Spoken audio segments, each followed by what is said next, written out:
بسم اللہ الرحمن الرحیم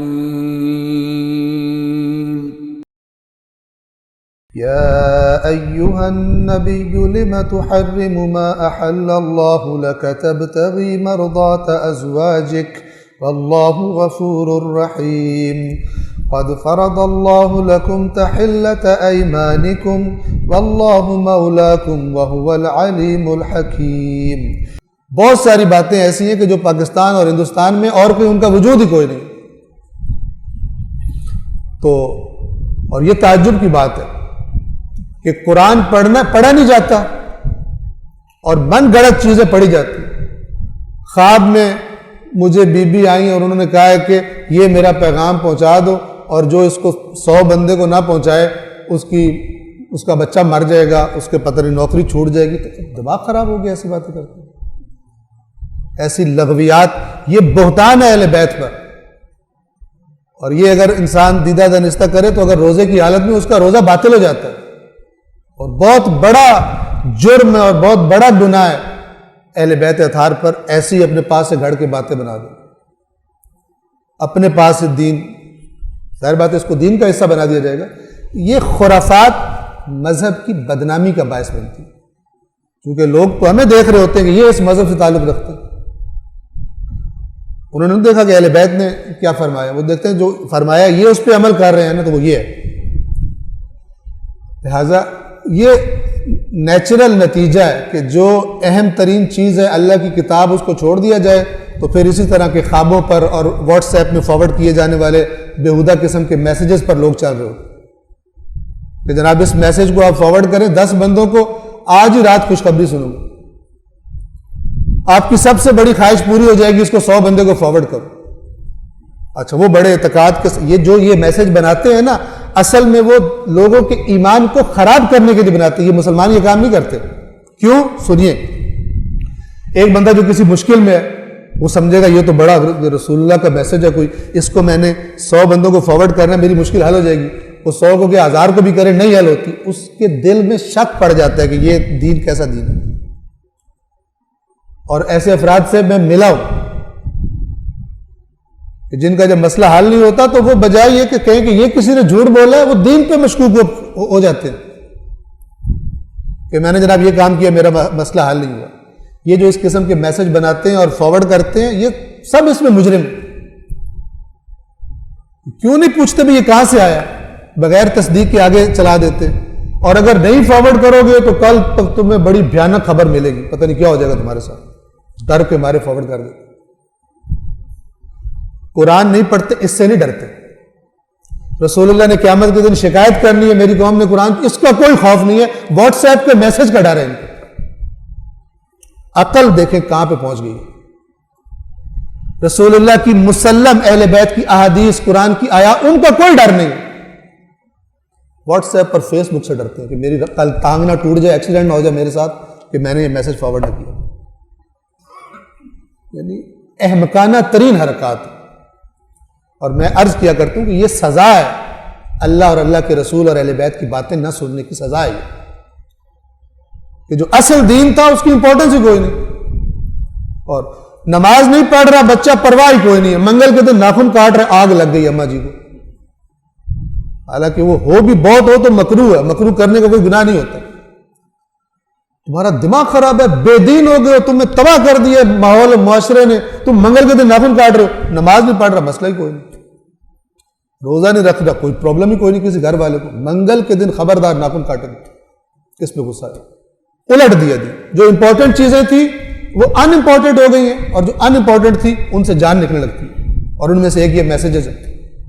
خواب میں مجھے آئی ہیں بی بی، انہوں نے کہا یہ میرا پیغام پہنچا دو 100 بندوں کو، اور ان سے کہو جس کے پاس جا رہا ہے وہ آگے 100 کو پہنچائے ورنہ تباہی ہو جائے گی تمہاری۔ یہ سب جھوٹ اور بہتان ہے ان پر، کوئی اس کی بیس نہیں ہے، اور وہی دماغ ان کو قبول کرتے ہیں جو اصل محکم جو دین کی بنیادیں ان سے فارغ ہوتے ہیں، خالی ہوتے ہیں، وہ ان چیزوں کو قبول کرتے ہیں۔ تو یہ میں عرض کر رہا تھا کہ قسم کے ذریعے یہ حرمت تھی اپنے لیے، نہ کہ شرعی طور پر کوئی حکم اللہ کے رسول نے حرام قرار دے دیا تھا کہ یہ شاید یہ کھائے گا نہیں، یا جو بھی وہ مسئلہ تھا۔ اے نبی جو چیز اللہ نے آپ کے لیے حلال کر دی آپ اسے حرام کیوں ٹھہراتے ہیں؟ آپ اپنی ازواج کی مرضی چاہتے ہیں اور اللہ بڑا بخشنے والا رحم کرنے والا ہے۔ اللہ نے تمہارے لیے قسموں کے کھولنے کے واسطے حکم مقرر کیا، یعنی فرمایا گیا کہ اس قسم کو کھول دیجیے آپ،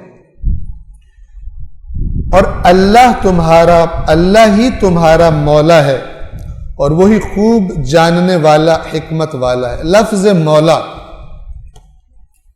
اس کی بھی بڑی جنگ ہے۔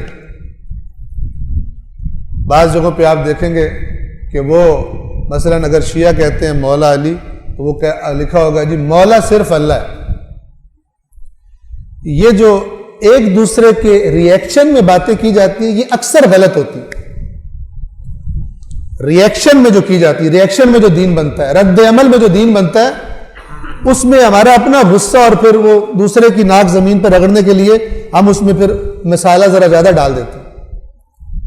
اب یہ جو کہہ رہا ہے مولا صرف اللہ ہے، اس کو نہیں پتا کہ یہ خود خلاف قرآن بات کر رہا ہے،